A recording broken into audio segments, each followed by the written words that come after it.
Okay, so like I said earlier on, we'll be having capacity planning tonight.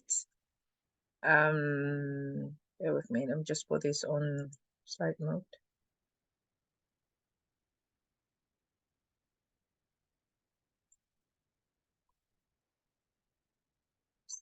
So for this presentation tonight, we'll be looking at the meaning of capacity planning. We'll look also at how you understand your capacity that you need to plan. We'll look at data collection, benefit of capacity planning. Why is it important, or what is it that what is the advantage to you, your team, and the project? And also we'll be looking at some factors that affect your capacity planning. We'll do some calculations, and then we'll also look at the location. Where is your capacity chart or capacity page based on your project? But those are the things we would want to look at tonight. Okay, so what is capacity planning? So capacity planning is the estimate and calculation of a Scrum team's available productive hours for the next sprint. So you're going into a sprint, you want to calculate what is the capacity of my team. How many people am I going to have? What is their capacity? What is the capacity of every, not every team member, but the developer and the testers, because those are the people that do development work during the sprint planning. Everybody works during the sprint, okay, but those that actually do the development of the building of the features or the product and then the testing of it, we want to look at what is their capacity for the next sprint that we're going into. And what this helps us to do is that it helps us to determine, like I said, capacity that is required, and helps us also to analyze existing capacity, and helps us to plan better when we're committing to work. So once you know the capacity, you're able to know what you can commit to based on the capacity that you're aware of. Okay, so I'm just going to use an example. Let's use an example of a bakery, for instance. The capacity planning for the people that are working in a bakery would mean that the owner, for example, needs to know the available equipment and also the staff. That's the capacity. That would help the bakery to understand how many pies, how many bread, or how many pastries that they can make, or they can make or bake in a given day. Okay, so let's assume that if on a full day, if they are to make 500 pies, for instance, all the equipment are working, and then they need the manpower or human resources. They need about 10 people to come in, and then they'll be able to get an output of 500 pastries. And on one of the days, they found out, or 2 or 3 of the days, or in a particular day, they realized that 7 people are not going to come in.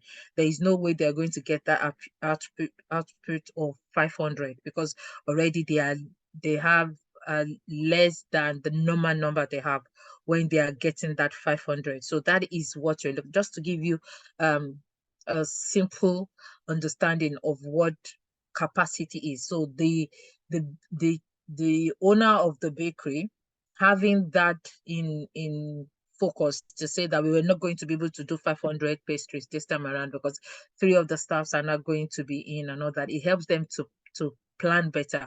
Let's assume now that they have an order came in for 500 pastries, and they've gone and they said, oh, we'll be able to make it. It's either they start earlier than the normal time they used to start if they're going to get that 500 out, or they tell that customer, you're not able to get that 500 this time around, and then they will tell them the reason for it. They might give it to them over the course of 2 days instead of 1 day, because they know the capacity that they have, or they are aware of the capacity before even going into it. So you want to plan ahead to have that in place before you commit to whatever you want to do. So that is what the capacity planning is all about.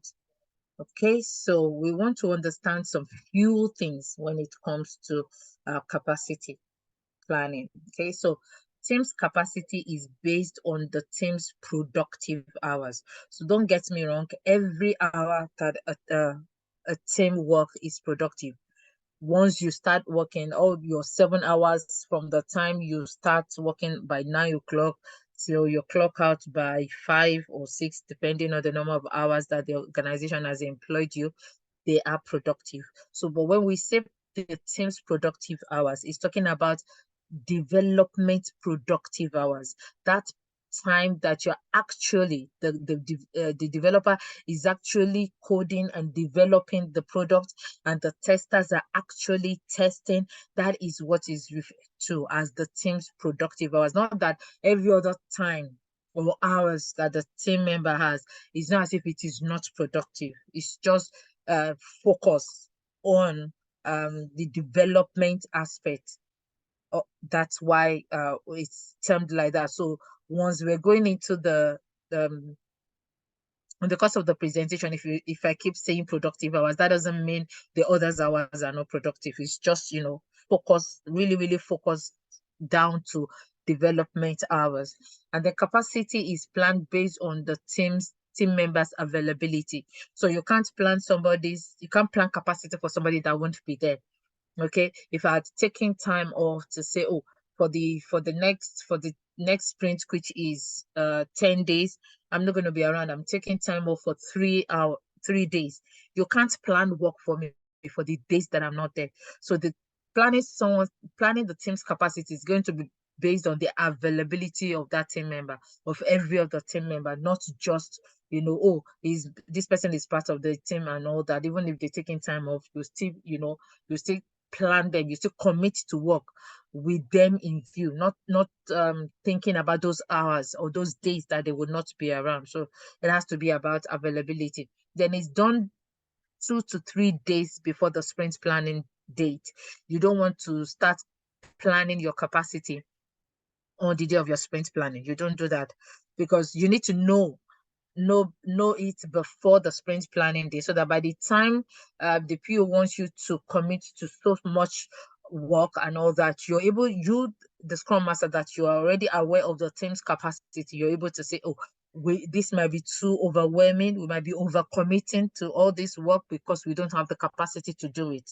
Okay, so you plan it before, because there are some things that you need to put in place, which you will see as we go along, that you need to put in place in planning your capacity. So you don't want to do it, like I said, on that day itself. You don't want to do it a day before. You want to give it at least, put the buffer in about 2 to 3 days to plan your capacity. Okay, and then another consideration is given to team member status. Okay, so there are some of your team members are full team member. Some are borrowed or shared resources. Full team member in the sense that if you have 3 developers and a QA, or 4 developers to 2 QAs in your team, and those forms part of your Scrum team. Okay, so those are full team members. There might be situations where due to maybe members not being around, and then due also to the priority and urgency of a particular sprint, because of the features that are being not provided, that are being developed during that sprint, you would need extra hands. So if your team members are not around, you might need to go and borrow resource from another team, someone that knows about the project, but in the same organization. So once you get that person in, that is a borrowed or a shared resource. So you want to know the status of everybody that is working on the team at that particular time. And knowing the status also will help you along how you plan work or how you commit to work. Okay, so for somebody, if you have someone that is a full-time member who has 100%, capacity for that particular sprint, you won't expect that person to do the same work that somebody with 50% capacity is going to do. Maybe because another 50% of their focus is going to be on another project. So you won't be giving them the same amount of work. You won't expect them, you won't expect them to do the same amount of work. That's why you need to put that into consideration also while you're planning your team's capacity. And capacity is an estimate of a future activity. Okay, so that is why it's not accurate, it's not absolute, it's called an estimate. is an estimate of a future activity, and that's your next sprint. It's not the current sprint you're working on, it's for the next sprint. So if you're working in sprint one, you're calculating capacity for sprint two, because you've already calculated the capacity for sprint one. So you're calculating the capacity for sprint two. So it's a future, for a future activity, not, like I said, not the current one. And you can only give an estimate because you don't know what will happen in the future. You can only know what has happened in the past, while your velocity, which is another matrix, a matrix, measures the team's past activity. So, and there is a relationship between the two. So there is a place where your chart is telling you that maybe the average story that you can take into the next sprint is something. Let's give an example of 50. That's what you could take in, and then you're looking at your team's capacity. Normally, when your team are at full capacity, that's when they can take an average of 50 story points into the sprint. So now let's assume that you don't have a full capacity. Even if your velocity would still tell you the average anyway, your velocity is not saying, oh, okay, so your average velocity going forward, because the last sprint you've just finished, your sprint one, you had full capacity there, and then you're going into sprint two, and the average velocity is telling you that, oh, your average velocity is 50 story points, which, remember, it's your full team that did that. Now, if you're going into the next sprint and you don't have a full team capacity, maybe you have not half, but maybe 75% or 85%, you won't normally take on an average velocity of 50, because you don't have the capacity to finish 50, just like you've just done. So you won't say, oh, the chart is telling us that we have average velocity of 50, and that is what my team did the last time, and then we're going to do the same thing. You have to look at the capacity before you take on 50-point story. So you might show your PO, your product owner, sorry, the your velocity to say, oh, we have average velocity is 50 story points. And he's saying, yeah, that means you can take 50 story point story in and all that. But you have to negotiate on behalf of the team to say, while we did that was when we had full capacity. Right now, we don't have full capacity, so we won't be able to commit to that. And that's one of the important reasons why you need to calculate and know your team capacity going into the new sprints that you're going into. So you need to be aware of that. That is the relationship between your velocity and you using the team's capacity in order for you to be able to, it's still, even with all that, it's still an estimate. It's not accurate at that, because you don't know what will happen. I can tell you that I have full capacity, I'm going to be available, I have an emergency, I take 2 or 3 days off. That would affect things, and that's why you don't want to overcommit, or you don't want to do exact commitment. You want to leave some buffer in case anything happens during the sprint. Not that it will happen all the time, but it's just good to be kind of put that in place. Okay, so, and the last point there is just for us to have an understanding of the relationship between your capacity and your velocity. And that was why I've just used that catchphrase over there to say that let's use this, which is capacity that we have, that we might have. So we don't have it yet, we might have it. That's our capacity. So let's use this that we might have in order to achieve this work we want to do, which is your sprint goal. Yeah, based on our past performance, okay, on our velocity. That's how you marry your goal, your capacity, and your velocity together. It's just a phrase to help us to understand better when we're talking about our capacity based on the velocity. Okay, so we want to look at data collection. What are the things that you use to calculate this capacity that we're talking about? How do you gather them? How do you gather the data that you need to work out to calculate your team's capacity? Okay, so the data you want to collect, you can do it by through a meeting. You can gather all your team members, into a brief meeting. It shouldn't be more than 30 minutes. You shouldn't even, get to 30 minutes, because you're just collecting some information from them. So 30 minutes is really, really stretching it. Okay. So you gather them into a meeting to collect necessary information, day off, who is having a day off, who is having a holiday, who is going on a training, all those things and everything. You want to gather it from them at that particular meeting. So you might not even be calling a particular, maybe if it's a new team that you need to explain what you're doing, why what you're doing, that's when you will put that in place. On a normal day, there will be a calendar for your team where everyone would have been expected to go into, to any day that you're going to be off and all that, you would have been expected to go into the team's calendar and be able to put that in. I'm off on this day, I'm off on this day, and all that. And you, as a Scrum Master, you're going on that particular um calendar and seeing who has what day off and everything, and whatsoever tool that you have created. It could be Excel sheet with all your team members' name on it and all that, in order to calculate that, so that when you're doing your capacity calculation with the tool that you're using, again, an Excel document, you're able to put that there, that, oh, A is not going to be around for maybe 2 days. This person is not going to be around throughout the whole sprint. You've captured that through that document already. Okay, so you can gather them in a meeting to do that, and also you can use an updated document. So you can create an Excel sheet on G Drive. Yeah, you can create an Excel sheet on G Drive, a Google Sheet, and then you share the link with the team, so they know that every time the sprint is coming, you can do a reminder for them, because you normally do it within 2 to 3 days and all that, or you can set a reminder in place and everything. And that document, once they have it, they populate it themselves because they know what it is. Okay, so they populate it themselves. The days they're not going to be around, they put it there. Anyone taking the whole sprint off and all that, they would already populate that, and then you're going to use that in order to calculate the team's capacity for the next sprint that you're going into.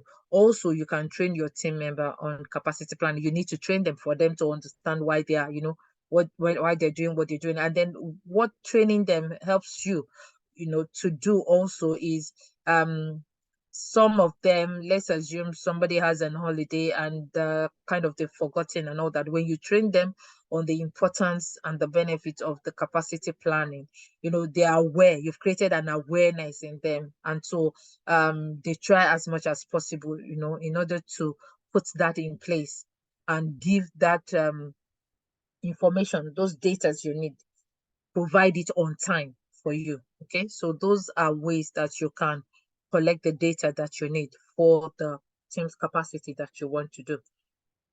All right, we just want to look at the benefits of capacity planning. Why do we need it? What does it do? So the first one is, and it's not limited to this four. Okay, so one of it is that it helps you to do better sprint planning. You're able to plan properly for the sprint that you're going into. And it helps you the team also to accurately commit to work and complete the sprint. You won't be able to overcommit, and you won't be able to undercommit. Imagine if you don't know the capacity of the team. You take on work because you don't know the capacity, you might not be able to finish it because you've overcommitted to them, because you don't know the capacity. And also you might take in too little if you don't know the capacity, because you're not aware of it, and then you finished work some few days before the end of the sprint, and that's you under committing to work. So it helps you to plan better. It helps you to commit to work better. It helps you to know, okay, so how much can we actually take in? And that is you, the team, committing to work that is going into the sprint. Another thing it does is it improves commitment reliability, for the team. Over time, team members, commitment gets improved and reliable. You as a Scrum Master, you're able to rely on your team members going forward. You know the pattern, based on you planning their capacity. You're able to know that, okay, so anytime is winter time, when we're in the main winter months and everything, lots of people actually work. They don't take holidays. When it's summertime, a lot of people take holidays. So because you've been planning the capacity, there's a pattern. There is a pattern going on, and you're able to use that to improve how the team works, to improve what needs to be done, to help and support the product owner, in what gets done, better. Like I said, on the let's assume now the winter months, you always have full capacity, and once that is going on, you want to inform and support or guide the product owner to say, if there are works that we can do, as much as you can. You can't overcommit, even if you have full capacity. You still have to work with the number of stories that you can work with, but it helps you to improve and rely on your team's capability going forward. Okay, by looking at the pattern of the capacity of your team members, as I've said. And then also it helps to control scope creep. Okay, scope creep is the additional work to sprints that were not initially planned. So you've had your sprint planning, you've committed to work, and during the sprint there were some other stories that were brought by the PO. They are termed priority, and they need to be carried out. So any work that is brought in after your initial planning or work that you've committed to are termed as scope creep. Okay, and a team, you can control your scope creep through negotiation because you are aware of your capacity. So you know your capacity. Even if you're at full capacity, when we're at full capacity, we're able to conveniently complete 50 story points, total 50 story points, and then the PO is coming with an additional maybe 20 or an additional 10 into the sprint and all that. Then you as a scrum master, on behalf of the team, you're able to negotiate, because definitely you will speak to your developers and your QAs to say, okay, so this that is coming in, are we able to do it? They're looking at the capacity and say, we don't have the capacity to do it. So you're able to, on behalf of the team, negotiate with the PO to say, if these are priority, are they priority over every other thing that we've committed to sprint? If he says yes, the stakeholder wants this, they are priority, they are urgent and all that, no problem, you can take them in. So if you're taking in 10, you're able to negotiate with the PO to say, out of the 50 that we've committed to initially, can we take 10 out that has less priority in order for us to take in this 10 that you've brought in during the sprint for us to work in? So at the end of the day, you're still keeping to the 50, you're just taking 10 of low priority out in order to accommodate that 50 high priority that has come in. Okay, so that's how you're able to control scope creep, because you know your capacity and you know how the team can work. Another benefit is better allocation of tasks. Like I said earlier on, in a situation where you have the team members status, allocation status, you have full team members, and then you have a shared or borrowed resources. And like I said earlier on, you won't be giving both of them the same, or you won't expect them to assign the same amount of work to themselves. So somebody with 100% full capacity, a team member, definitely will work more than the person, or you expect them to assign more work for themselves to do more than somebody that is a borrowed resources, who might just be giving maybe 50% or 60% of their capacity to the team. Definitely they would assign less work for themselves to do. So you are able to allocate tasks better once the capacity planning is in place. And there are much more than this, but we're just for the purpose of this presentation, limiting ourselves to these four. Okay, so I did say earlier on that there are some factors that affect your capacity planning. Okay, so we want to look at some of them. So the first one is the default distribution.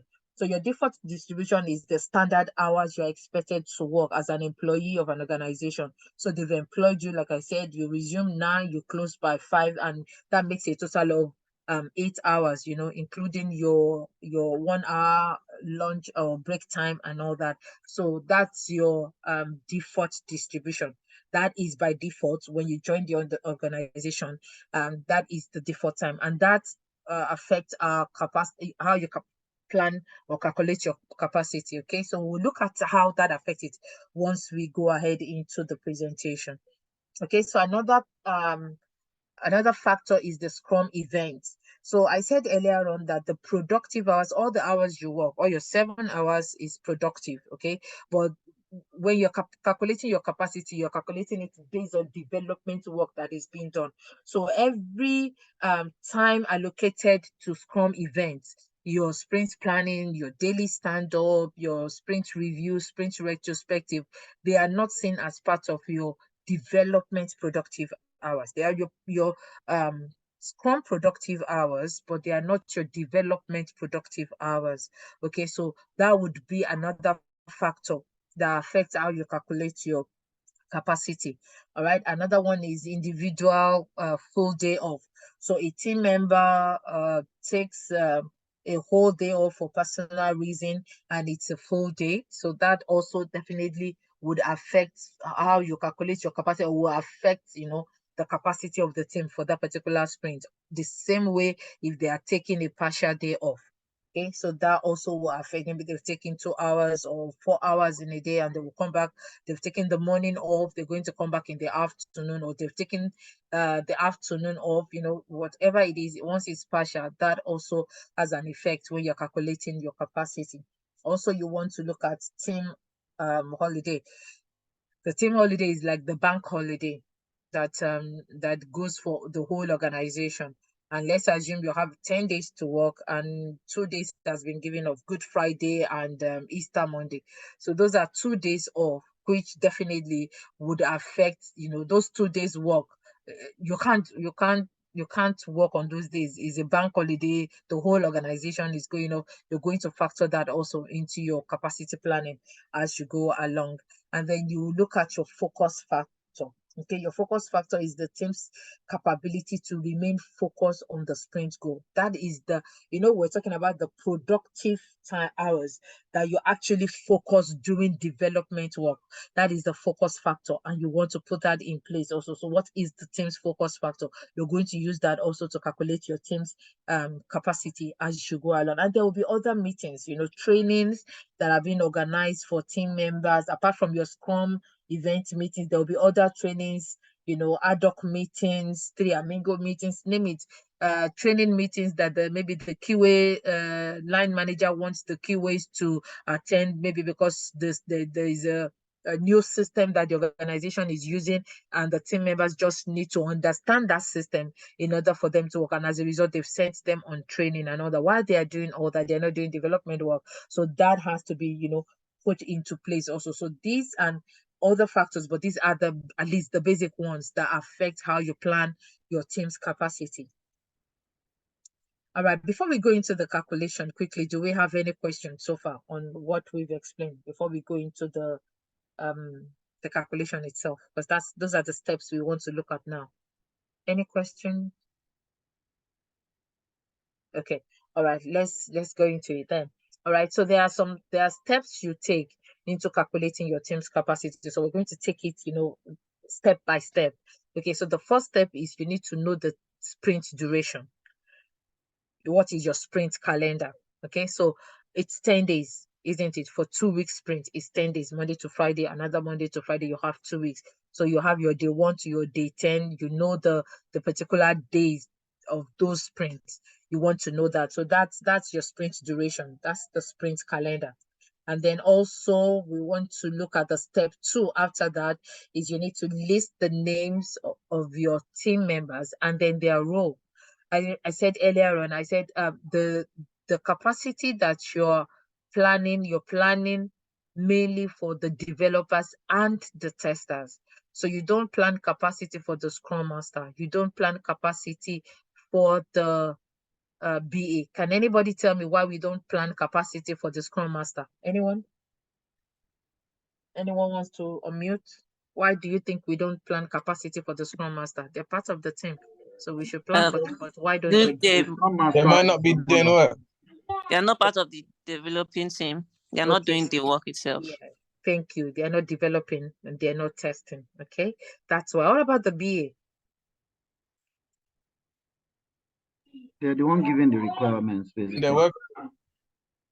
work before the developers and testers during the proposal period or the. Okay.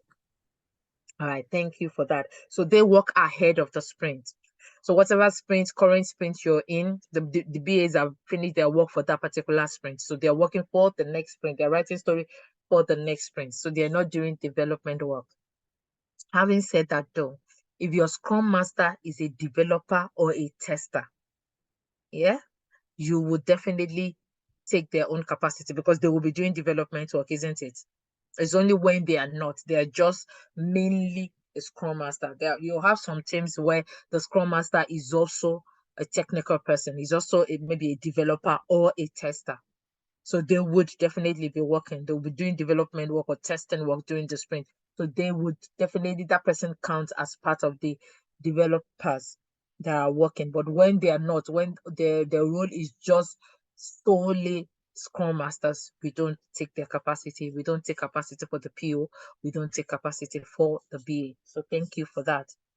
Okay, so the second step, like I said, is to know the team members and the role. And that's why under roles, you can see that we just have developers and testers there. We don't have the BA, the business analyst, the product owner, or the Scrum Masters there. And then when you look at the third column, that is the one about the allocation. So in this particular team that we're using, the first 6 people are full team member. However, the last person, Agatha, was a borrowed resource. Okay, and that's why you have that hard down as 50% and not 100 like the other one. And also you can see on the fourth column that the ones that are full team member, we're looking at their default distribution. That's the one you have in the fourth column, and you can see that that is 8, 8, 8, 8 until we get to Agatha's one, which is 4, because she's a borrowed resources and she's just given 50% of her time on this particular project. Okay, so when you look at it at the so the ones in the fourth column is at the bottom, the total. You have the total hours for the team per day, and then you have total hours for the team per sprint, because it's a 10-day sprint. Okay, so all you do is just multiply your per day one times 10 number of days, and you have 520 hours. So per day the team has 52 hours, and per sprint they have 522. Okay, so but if we go along and some other factors come into it, let's see what happens to that 52. So what we've done in this step 5 is to just put all the days there and then put all those hours across. So this is your full default distribution, the 8 hours they've been employed for, and their full capacity or their borrowed resource allocation percentage. This is what you have. So this is across the 10 days, and you can see that we still have our 520 hours there. So by the time we now start putting some factors in, what happens to that 520? Okay, so if you can see over here on the 16th is team's holiday. Okay, so you want to start looking at those factors. So in this particular day, we're bringing in a team holiday, bank holiday. And you can see that on that particular day, every team member has been recorded as 0, because nobody's going to work that day. Nobody's coming to work. Nobody's going to work that day. And you can see what happens to our 520 is gone down to 468, because that 52 hours has been deducted from the 520 to give you the 468 now. So the team right here now has 468 hours for this particular sprint from the default hours that we have initially. All right, so going forward, also you want to put in individual team members, either full day off or partial day off. So if we look at John has full capacity all through, apart from the bank holiday that is down to all the team members. So he has 72 hours for that sprint. If you go to James has taken 2 days off. He took the 13th off here, and then he's taking the 17th off here. Okay, so he's taking, it's Monday, Tuesday, Wednesday, Thursday, Friday. He's taking a Friday off here, and he's taking a Tuesday off here. So he's taking 2 days off, including the bank holiday that they were giving, and his total now comes to 56 hours for the sprint. Okay, another person that has taken a day off, Mary, also took 1 day off here, and her own hours for that sprint has become 64. Michael has taken half day off here, and his hours for the sprint has become 68, no longer 72. Chris also has taken a half day off over here, and he's 68 also. Gerard is still doing the full sprint apart from the bank holiday, so he has 72. And then the borrowed resource or shared resource, let me put it that way, has taken a day off here. So our own 4 hours, including the 4 hours over here, has taken up, and you can see that she just have 32 hours for that particular sprint. Again, as you can see, from our 486 is gone down to 432 hours at this particular point that the team has. When you factor in individual full day off or partial day off, it's you, and you deduct that from your calculation, you can see that it's dropped down further. Okay, so let's see the next step that we want to put in place. Okay, so I think I might have duplicated that. So we also want to now calculate the team's Scrum event time. Okay, we want to calculate their Scrum event time. So for their refinement, they have their refinement twice in the sprint. Every week they have their refinement on Thursdays. Every Thursday they have their refinement, and you can see they have it for 1 hour every sprint. So they've taken 60 minutes here, another 60 minutes here, making 120 minutes, which is 2 hours. And then their sprint planning at the beginning of the sprint is for 2 hours. That's 120 minutes. And you can see that's another 2 hours over there. Daily Scrum every day, they have their 15 minutes. You can see the 15 minutes across, apart from that day that is a bank holiday. And at the end, you have 135 minutes, which is 2.25 hours for the whole sprint. Their review is at the last day of sprint, and they're doing that for 2 hours. Okay, we can see that there, and that's the 2 hours there, 120 in minutes and 2 hours over there. And their retro also is for 1 hour, 60 minutes, and you can see that there. So everything there is calculated. So in minutes is 555 minutes, and it's 9.25 hours in hours for the whole sprint. And you need to factor that in when you're doing your capacity planning also. So if we bring that in, okay, so that's for the Scrum event. Okay, so we want to calculate other, we did talk about other meeting times. So for Scrum coaching session, this team, this particular team has put in place some Scrum coaching sessions once every sprint. Might not be every sprint, but for this particular sprint, they've put it in at 2 hours on a Friday. Okay, that's the 120 minutes. You see that there. And then other trainings they need to do. Maybe the keyways have to go and train. The developers need to be trained. Like I said earlier on, maybe because of the system, it's not a meeting that is fixed. So the other meetings time are not fixed. They don't happen every sprint. It's not every sprint that they go for trainings. But for this particular sprint, and for the purpose of this training, we want to put it in that they've gone for other trainings on this particular day. And that's another 2 hours. So this is for other meeting times, you have 4 hours here. And all this affects the capacity of the team. So this is our table again. This is the team members, that's their sprint hours.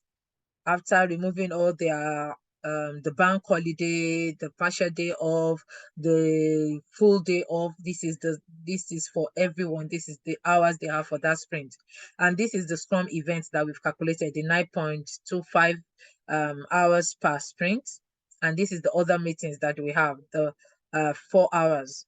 And you're going to add this together, deduct from their sprint hours in order to get their available capacity. Okay, so if we look at Johnson now, by the time we add 13.5, if we deduct 13.5 from his 72, we'll come to 58.75 hours. And you can see that's how you do it all the way down. And this is the formula for calculating your available capacity. So your available capacity is your sprint minus your sprint hours minus your Scrum event plus other meetings. When you add those together, you deduct from the sprint hours in order to get your available capacity. And that's what we've done here. Okay. And if we've done that, if you look at the total again, from the 432 that we had prior, by the time we remove the hours for the Scrum event and other meetings, is down to 339.25. We're coming from 520. So this is where we are right now. Let's see other things that we need to factor in. Okay, so right now we've, like I said, that's their sprint hours. Yeah, that's the Scrum events, that's the other meetings which we've added together, deducted from the sprint hours in order for us to get the available capacity. Now we want to factor in also the focus factor. Okay, what is the percentage of the focus factor? And the way you calculate your focus factor is the formula that you have over here. Okay, so the focus factor, for you to calculate it, you look at the team standard available capacity, which is their 80 hours per sprint. That's their standard available capacity. Okay, don't let's look at this one for now. The standard available capacity, you are going to divide that by the available capacity, you divide by the team standard hours, and then you multiply by 100 because your focus factor has to be in percentage. All right. Okay. So let's look at the one for John. Let's just use John as an example at this point. John's available capacity is 58.75. So approximately that is 59. So you're going to say your 59 divided by 80, which is the standard hours that he was employed, and then you multiply by 100. Okay. That's why we said that 58.75 we approximate it, and that gives us 59. And then what you will get as your answer is 73.75, and approximately that's 74. Okay, now you'll be wondering, why have we now recorded 74 for everyone? John is the only one that is working at full capacity apart from the bank holiday. Yeah, had it been there was no bank holiday, you would have been doing 80 divided by 80, which is 1 times your 100 would have given you 100% here. But because of the bank holiday that has been taken off, yeah, we can't use 80 divided by 80. So that's why, and we can't even use 80 divided by 80 here, because if we have 80 here, we're still going to deduct these two, remember, out of it, in order to get what is here. And then what is here is what you use to do your calculation.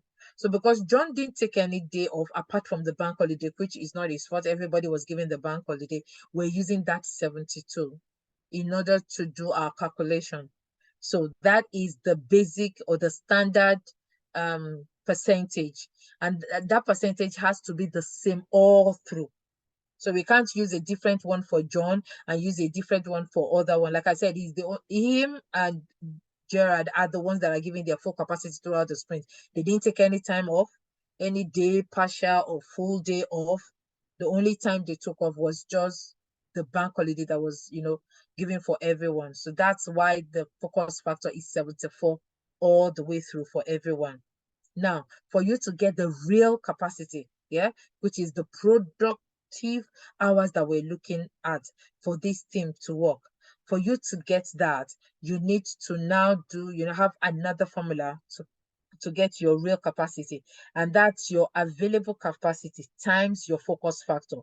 So the available capacity here, you have to multiply it by this focus factor in order for you to get the real capacity. So this is the team's real capacity for the sprint, and this is their real capacity per day. So this is per sprint, and this is per day, and everything is calculated in hours. So at the end of the day, our 520 came down to 251.01 hours. That is the team's real productive capacity to work during that sprint. And this is per sprint, and like I said, this is per day. So per day, at the end of that calculation, John has 4.83.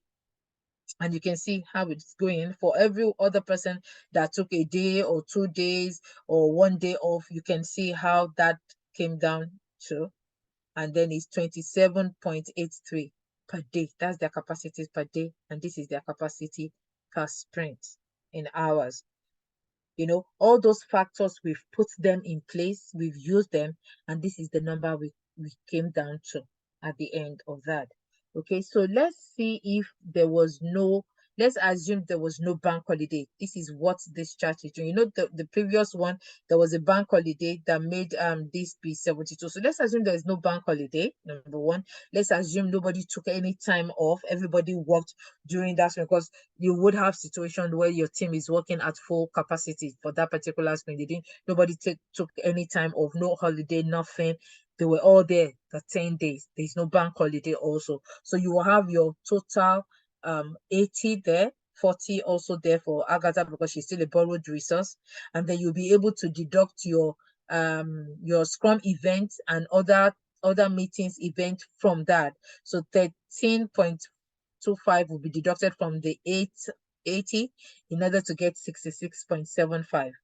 So they can see that everyone's available capacity is at 66.75, and then Agatha zone is 26.75.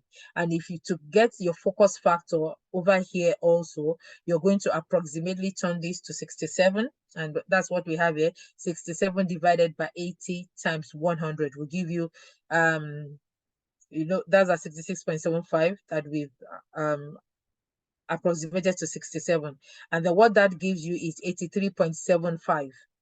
Approximately that's 84. So everyone's focus factor would be definitely the same, 84. And for you now to get your real capacity is when you do your available capacity multiplied by your focus factor in order to get this. And you can see that everybody's having the same, again, apart from Agatha, because she's a borrowed resource, or she's putting our own focus factor for the sprint is just 50%. And that's what you have here. So you can see that in a situation where the team didn't have any holiday, like I said, their hours of working is higher than what we have before. Before we had I think that's 251. Let's see, 251 in the previous chart. Yes, 0.01. But in this chart, if nobody took any day off, there is no bank holiday, then the team's capacity will be at 358.89, which is just approximately 359 hours for the sprint and 35 or 36 hours per day for the team. Okay. So that's how we calculate our team's capacity, and then use that, knowing the hours that your team's capacity is, like we've said earlier on, helps you to plan better, helps you to commit to work better, helps you to know what you can manage during the sprint, the number of work story that you can commit to, the number of story points that you can take on based on you calculating that capacity. So on your project board, your capacity is on your sprint backlog. And on your sprint backlog, you have the task board, you have the backlog, and that's where your capacity is at the top, if you check. And you're able to list the names of all your team members. This activity, you're able to put the activity there so you know their roles and all that. I think the last time we were on Azure board doing our workshop, we did check this, but we didn't go fully into it because I said we'll go fully into it when we meet. And then you're able to now put their capacity per day here. So the capacity per day here is saying that how many hours per day is this person going to work based on that chart that you have. You're not able to fit in their capacity per day. You're able to fit it in here, and that would work with your chart when you create your chart. Okay, and this is just to point you to how to get to where your capacity page is. So on your project board, you go on to the sprint, and from the sprint you can see it at the top there. That is the capacity. So for team members that normally you don't calculate capacity for, just leave theirs as 0. That doesn't mean their names will not be there because they are part of that particular sprint. What you're not just doing is you're not giving them numbers. It's the developers and the testers that you'll be putting numbers on based on the calculation that you have done. All right, let's do a quick recap as we bring the training to a close. We're looking at the different steps or process of you calculating your capacity. So we said the step 1 is for you to know the sprint duration, your sprint calendar, from what day to what day is that particular sprint you're talking about. Your step 2 is to list your team members and their roles so that you don't allocate capacity to the person that you shouldn't allocate capacity to. You're looking at the developers and the testers. Okay, and then your step 3 is to know your team members allocation in percentage. How many percentage allocation? Like we've seen that Agatha gave 50. Agatha only has 50% allocation, while the others had 4%. So it's not really, it might not be 50, it might be 50, 60, depending on the percentage that she's bringing. It's something that would have been agreed between you, the Scrum Master, and Agatha's Scrum Master, her real team, where she's coming from, where you went to borrow her from, to say, oh, she's just going to give you people 40%, 40% allocation of her time. She's not going to give you, maybe we're not doing 50-50, we're going to take 60, she's going to be 40, but whatever percentage you're giving, you want to use that to work out your capacity, or capacity for Agatha, to know the number of hours Agatha is committing to that particular team. Okay, we want to know that. Your step 4 is to know the standard working hours, which is the days per sprint that the team members have, which we know is, if it's 8 hours they've been employed for, that times your sprint would give you, the standard working hours. Step 5, also, you want to now put in all those factors. You want to factor in all those, all those considerations, the varying factors, the bank holiday, the team holiday, individual day off, partial day off. Those are the varying factors, because they don't happen all the time. They happen once in a while. It's not all the time. And then step 6 is you want to factor in also the fixed factor, your Scrum events and other meetings as they fall into the sprint. And then your step 7 is now to do the calculation of your focus factor and the real factor. You calculate your focus factor, and then you use your focus factor and your available factor in order, available capacity, in order to get your real capacity for the team. And then these are just the formulas, just a recap of the formulas. For your sprint hours, you're looking at the standard hours per day times your sprint duration in days. And then for your available capacity, you're looking at your Scrum events plus your other meetings, whatsoever that comes to the sum of your Scrum events and your other meetings. You deduct that from your sprint hours, and that will give you your available capacity. And then for your focus factor, you're looking at the team standard available capacity, which is the team standard available capacity, not individual now, the team standard one, which is the total, divided by your standard hours, the team standard hours, and then you multiply by 100, because your focus factor has to be in percentage. And then you use your team's available capacity times focus factor in order to get the real capacity for the team. And that would be the end of our capacity planning training tonight. I know you have lots of questions, so let's do that with a show of hands. I might not see the hand. Naomi, you will help me out here, and then we will take on any questions that you might have regarding this training tonight. Thank you so much for listening, and thank you for being part of this training tonight. Do we have any questions? Any questions? This is so nice. We don't have any questions. Let me stop sharing so that I can see. I was going to leave it at sharing so that at least if you have any questions in relation to what we're doing, I'll be able to just go back to the page. But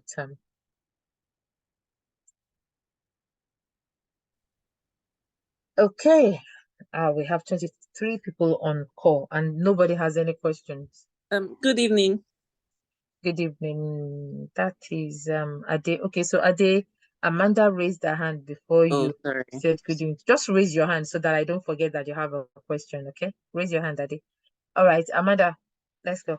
Hi, Moji. It was a very beautiful presentation. I wanted to ask, what tool do you use to calculate this? Is it Excel? Is it Google Sheets? Which particular one do you use to anyone that suits you best?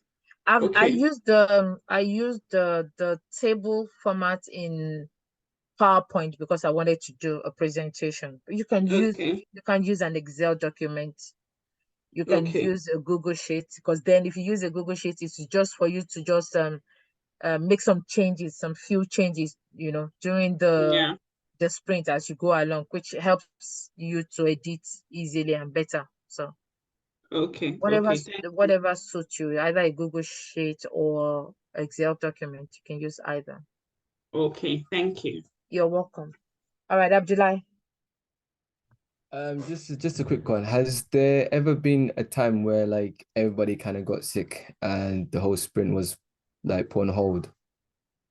Not possible. That's not possible. Mm-mm. Not even with COVID. With COVID. COVID people were working from home. Weren't they? Thanks. It's remote working. When I my laptop. Sorry, I Mohammed. said when I had COVID, I couldn't even open my laptop, let alone work.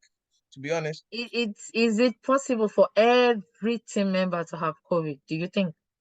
What are the chances for everyone to I have think COVID anything's at possible the in life same time? sometimes.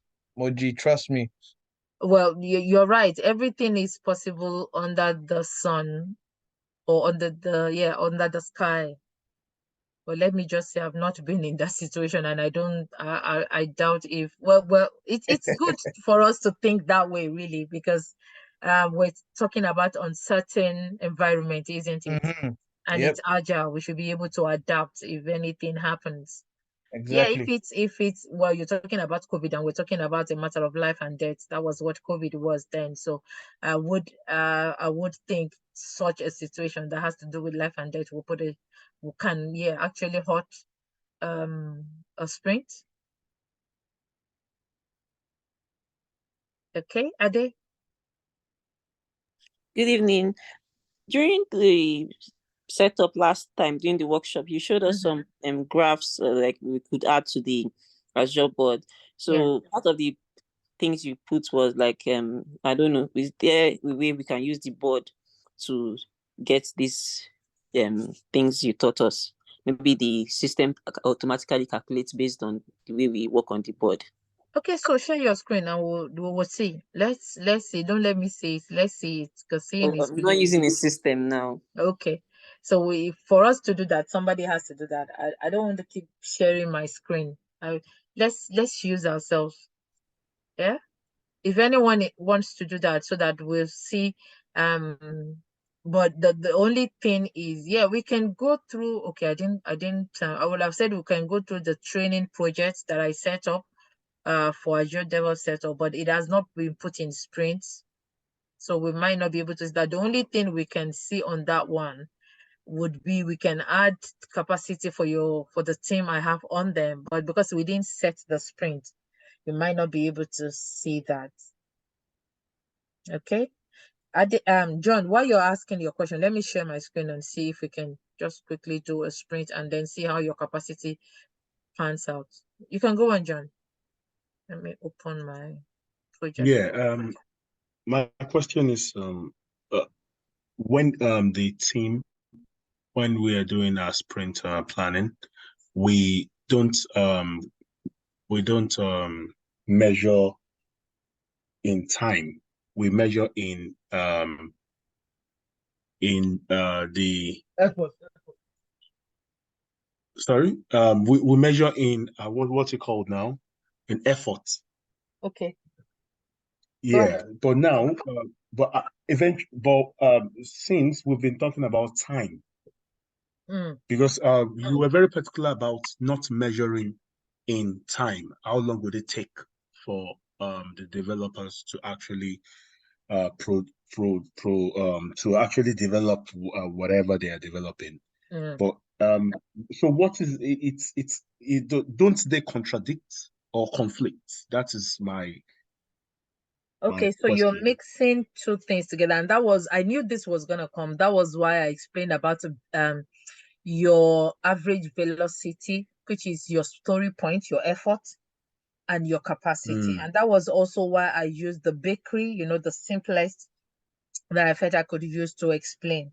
Okay, so sorry, I missed that part. I was dealing with Like, Okay, so when I said, okay, I was using an example of a bakery, that a bakery normally have an output per day of 500 pastries. So per day, they turn out 500 pastries. So that per day could be okay. per sprint for a project. And that 500 pastry could be the average story point per sprint for that particular team. Okay. And then normally all the equipment, they have 10 equipment, and then they have 10 workers who are working. So that's one person per equipment. Okay. And once they work like that in a day, they turn out 500 pastries. Yeah. And that's what they do when they have full team members in, all the equipment are working. Okay. So they do that. Yeah. Now, in a situation where about 3 team members have called, or 3 workers have called to say, oh, I have an emergency, my child has an emergency, I have this and that, I can't come in. 3 people are not able to come in. Would they be able to turn out 500 pastry that particular day? No. They won't No, be able never. to. They won't. Let's assume again that for that day, maybe on a normal day, they start work at 10 and they finish by 4. And that's the time when they turn out those what is it called, the pastry, the 500 pastries. Now, if definitely there will be situation where for somebody that want to be coming to work, it will be that particular day that they will call, that worker will call the owner of the bakery to say, oh, I can't come today and everything. Some are planned already. That person knows, oh, I have an hospital appointment, I'm not going to come in today. And because they've known earlier on, that is the bakery owner now planning the capacity that, oh, this person is not going to be in today. Oh, that person also is not going to be in. If I know the 4th time that 3 of my staff are not going to be on to come in tomorrow, definitely I know that we will not be able to have 500 pastry tomorrow.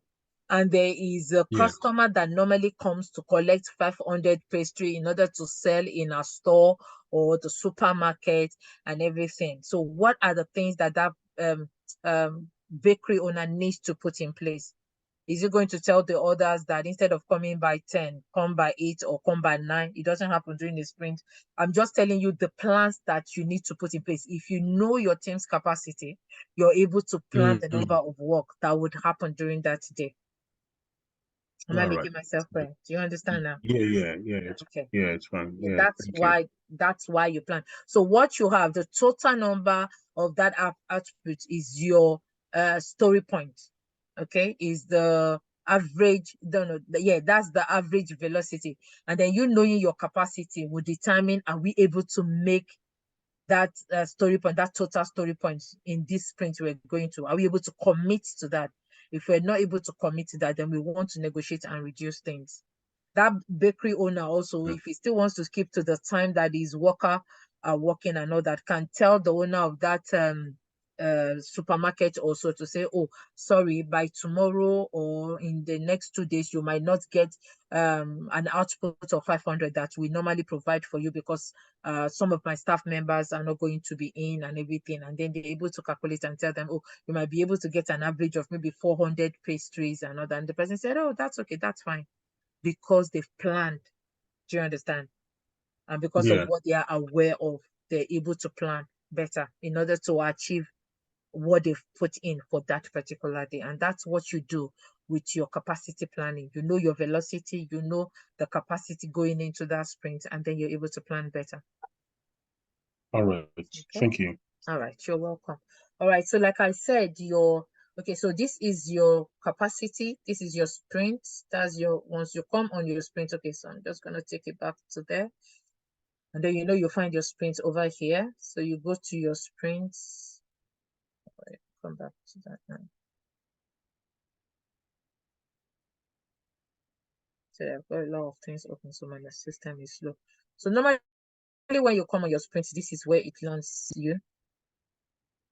Okay, so I'm just going to quickly just set some dates so that we can, I want us to see that chart. So let's set it for 1 week. Let's set it for today, and then it ends on Thursday. Okay, let's set that, and then we do our capacity planning. So if Abimbola is, let's assume Abimbola is, I'm going to make some people developers so that we can see. And then I'll make this a tester. I'll make Moji a BA. I'll make Laomi a tester, and then I'm going to make part developer. Okay. So the only person that will have a 0, that's why I've just made Moji that, because I want to leave this as a 0. Do you understand? So okay, so Abimbola, let's assume Abimbola has 6 hours to work. Let's make it 5 hours to work per day. Let's assume Bolu also has 5 days. No, let's make it 6 hours to work. Let's assume, no, Maji is not meant to have. DG has 5 days to work.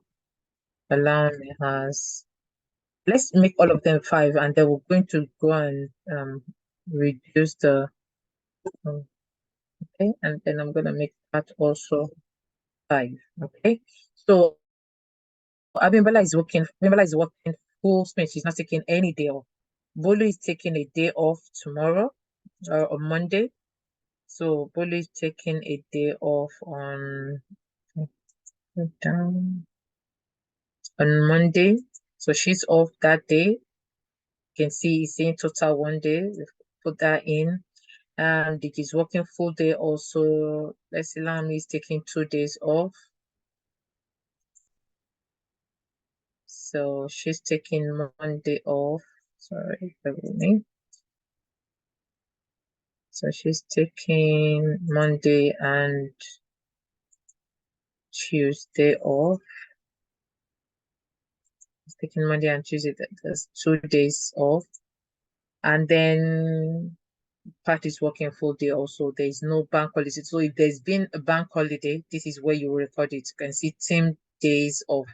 That's where you record the one that affects the whole team. As you can see, these days are off apply to the whole team. Okay, so once we've calculated that, now let's go on our board. Let's commit some work. Okay, I've not saved it. So you save it at the top over here. So let's move some work into sprints, and then we'll go on our dashboard.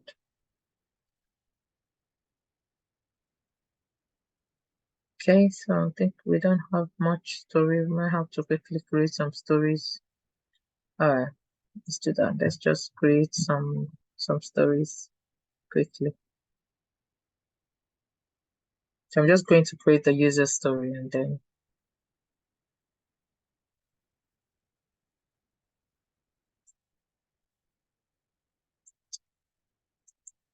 okay. So let's call this work 1. Okay. To call this Dr. Phil.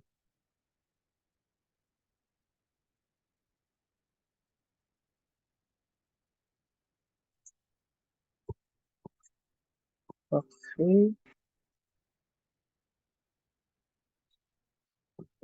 Work 4.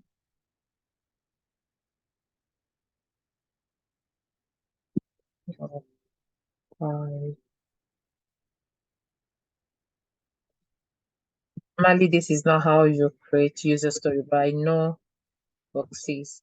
The PAs have been taught how to do that, but they know how to do.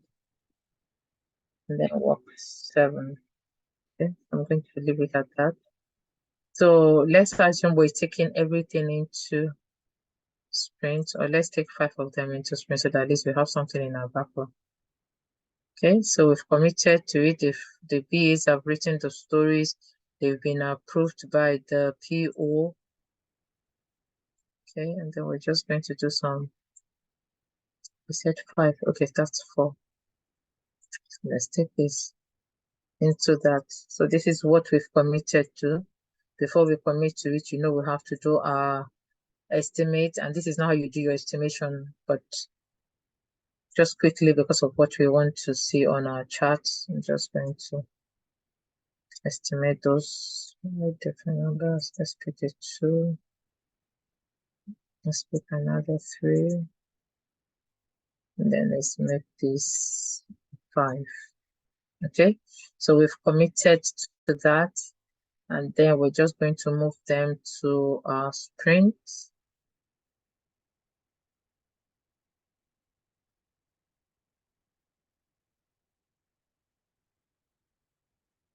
Okay, so I'm going to move those to our sprints.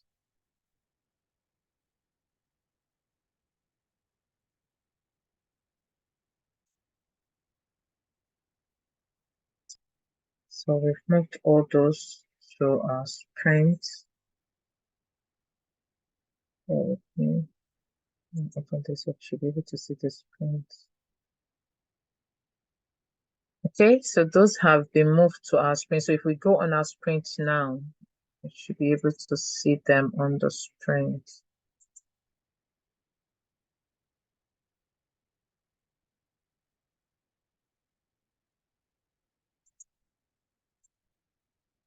So you can see those are all our stories on our sprint that we've committed to.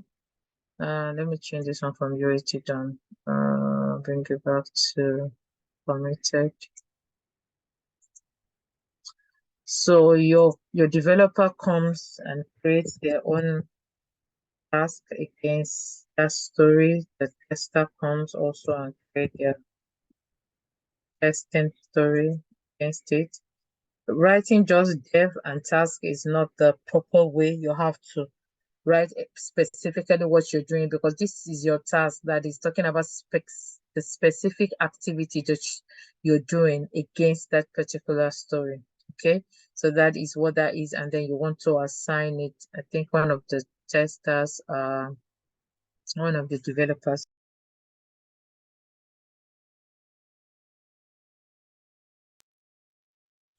Let's assume this is for Abimbola. I'm just going to put Abimbola there. Okay. So, and one of the testers, I think, is I can't remember again. One of the tester is Pat. Pat is the one testing that, and Abimbola is the one working on that. Okay, and then if you come to the other one, also we want to put that one that's there. Okay, also testing.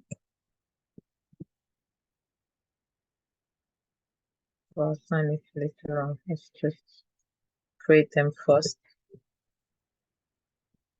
That's your dev story. That's your testing story for that one. And dev story. Your testing story. Okay. Dev.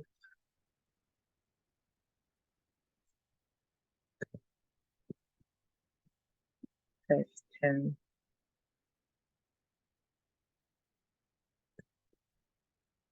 Dev.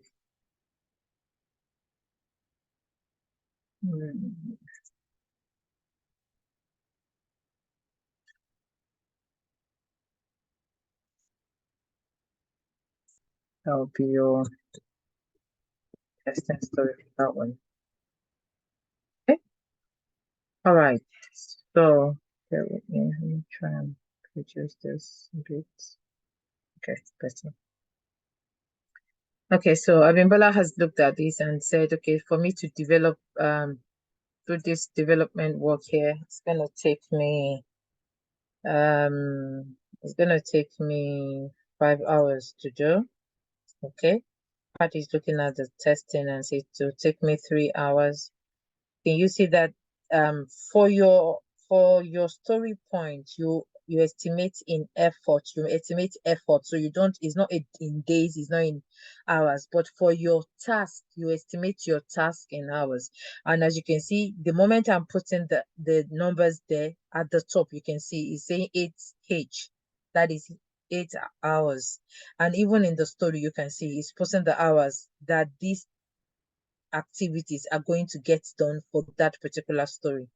Okay, so over here, let's say, okay, for this one, she said it's going to take her 3 hours, and the testing is going to take 2 hours because it's a small thing to do, and you can see 5 hours there, and at the top here you can see 13. So the more you, each and every one of them are estimating here, it's adding up all the hours at the top over there. Okay, so let's give this one 8 hours, and then let's just do, maybe the testing will be 5 hours. Let's do 2 hours in this one and a 1 hour over here. It's just because I just want to use it to, and then we'll go on the chatbot and see what our capacity is saying. Okay, so we've put all the hours there. Yeah, let's move some of them to in progress, so that, and as you're moving them to in progress, the stories are moving also. You can see the hours moving also. So I'm moving all the dev tasks, and you can see the hours moving. The hours are being shared out as the dev. Let's move all the dev tasks to in progress. Yeah. And what happens once Abimbola as a developer has finished working here, the moment I move this with the 5 on it to done, what happens? Are we still seeing the 5? Anyone? Are we still seeing the 5 hours on that particular task?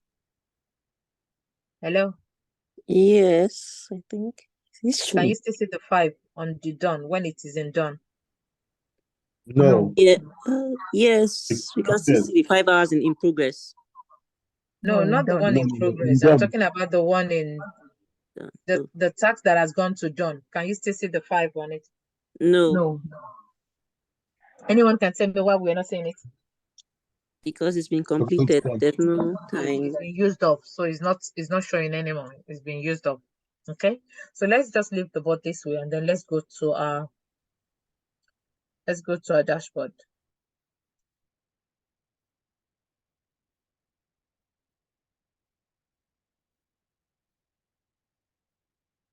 All right, because okay, so let me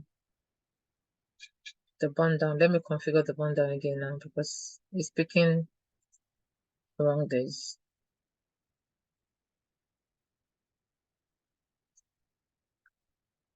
Okay, so I want to do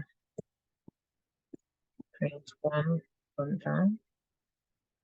Then I don't like big boards, so I normally reduce my board. Okay, me too. Okay, so that's my team. I want to look at the work item. I want to look at product backlog item. My criteria is my iteration, which is print 1. Okay, which is print 1. And why you can see all this is because this is the week that we're in now. That's why it's picking that. But by the time I change the date, that would rectify that. So it's today 30 and July 6th, isn't it? So you can see that's the first day of the sprint. It's just the 1 week sprint that I've created. Let's put the date there because I've configured it. And I want it to show completed work because no work has been completed yet. It was a task that has been completed, not a work. That's why you're seeing that there, that is still all of them there. Okay, and then you can set the burn up also. If I configure it, it would correct itself out. And that's the sprint burn down. Okay, so why, okay, this green, okay, there was a time I was showing you the chart All right, I'm going to go back to, let me quickly go back to the sprint to do something, and then we'll come back here. Bear with me. So you can see the way it is when you've not taken any story to done. Okay, so let's assume that this one that has been done, Pat has also completed the tasks on it, and then this story has moved all the way to done. So it doesn't go from committed to done. It moves into, on your main board, it moves. When Nabimbola is working on it as a developer, it goes to in-dev. When she finished working, it goes to dev done. When Pat as a tester starts working, it goes to in QA. And when Pat finishes, it goes to QA done. And then the BAs will pick it, all the PO to do UAT, they finish UAT, and then it goes to done. But just because what I want to show you on the board, that's why I've moved that across. Okay, so let's move at least 2 stories across because of what I want to show you. Oh, okay, don't worry. Let's take this back here because I don't want the capacity to run. Okay, we'll keep going back and forth between the two. So let's go back to our dashboard and see what happens to our charts now. Can you see? So initially we committed how many? We committed 6 stories. It says 1 is completed. You can see the total scope, which is the orange at the bottom, which is this orange at the top here, was 3. Total story we took in was 6. Yeah. And then when 1 got completed, it says 1 completed, 5 remaining. And it says you have 16% completed. And you can see even at the top here, it's telling you 5 backlogs remaining. Okay. So don't concentrate on the burn down. Let's just leave that for now. That's one of your sprint burn down chart shows you. There's another sprint burn down, which is this. And what you can see that you can hardly see what has been done on this one. That is your burn down. And this dotted green line is your capacity. So the other one doesn't show you the team's capacity, but this one shows you the capacity. So he's saying at the start, you see all those numbers we've put in for everyone, that is the total. Your total is 125 capacity. And the moment it's going down, it will start burning down also. You can see that it's showing you remaining capacity is now 110. By tomorrow is going to, or by Monday, sorry, not Monday now, tomorrow is going to be 110. By Sunday is going to be 85. By Monday is going to be 70. So this chart would show you the capacity as it's burning down. So this one is showing capacity, and then if it's showing you also, normally it's meant to show because the capacity is so high and the numbers we've put in are so low, yeah, that's why it's not showing anything. Had it been the number we put in, we increase it also, you will see it very big over there. But because the number we've put in is so low, that's why it's not showing it, because the capacity, you can see the capacity is so high and it's saying, oh, what you've committed to is there. That's why it's showing you. That's why this is the trend you have. But with this one, it's very, very obvious. The more you complete, the more green you'll be seeing. The blue is what is still remaining, and the green is what you've done. Okay, so that was why when we were going through the board, I did tell you that different widgets would show you different features. So you can have both of them because you're seeing different things. With this one, you're able to see clearly, oh, this is what we've done so far and all that. But this also, you'll be able to pick your capacity with the way you're working on this one. Okay, so let's see. I think is that current iteration. Yeah, and it's picking you can see it's picking the task. It's picking the backlog. Let's go and pick the task itself and not the backlog. Okay, let's pick that. We want it to show remaining work item, but because our capacity is so high, that's why it's not showing, because it's as if as much as you people are, the work you're doing is so minute. That's what is showing there.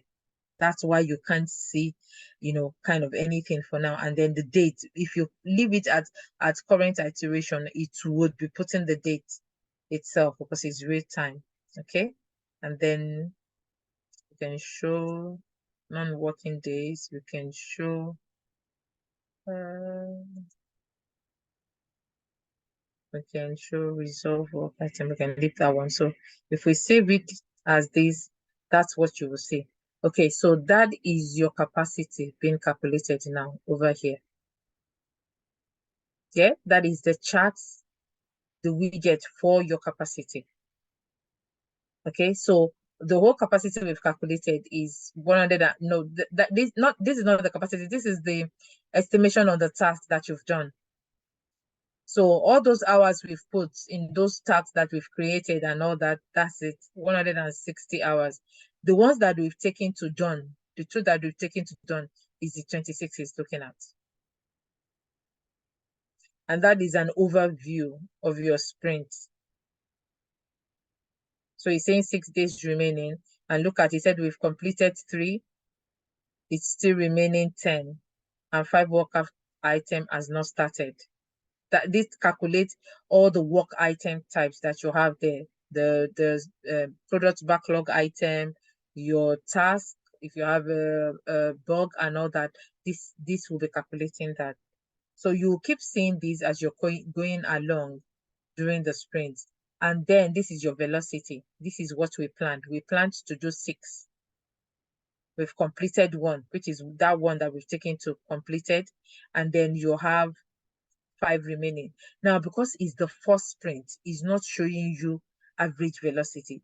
By the time you finish this sprint, by the time the sprint finishes, it will be showing you average velocity here.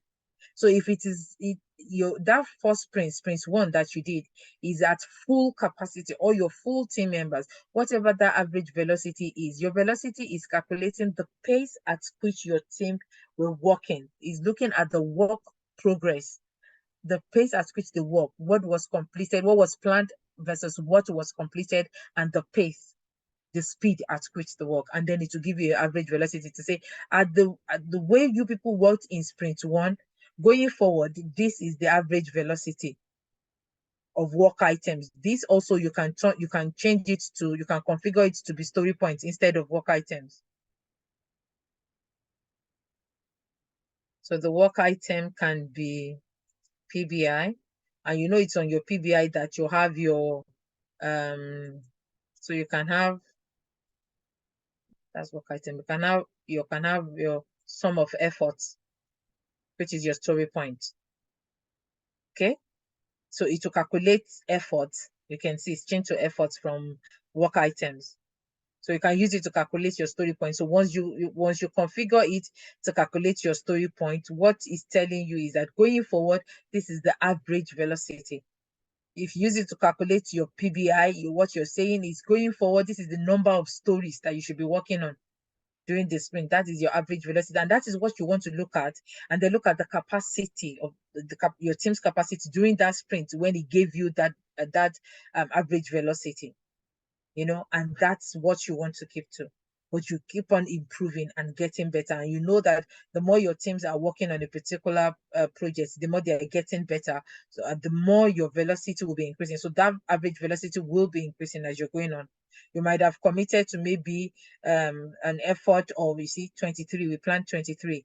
You might have planned 23. Going forward, maybe the next time will be a 25 or a 30, and then you keep improving. And that your velocity is telling you that your team is getting better. They're improving, and they're working better. Okay. All right. Do we have any questions? So you can see how if you calculate your capacity and you also estimate your team members estimate their task in hours, the chart, what it will give you a chart. If we've not done all that, we won't have anything in this chart. When we created this chart, there was nothing there. And because I didn't put a sprint goal there, you can also see it said no goal set, because I didn't put a sprint goal on the sprint while I created all that. So you want to put all that in place so that your dashboard is giving you accurate information. Okay. Any questions? So now you know where to create your capacity, where you need to put your team's capacity, and the widget on your dashboard that you can use to measure that, or that will give you a graphical representation of what you've put on your capacity page. Do we have any questions from anyone? Questions? No questions? Okay. All right. Allow me if we can.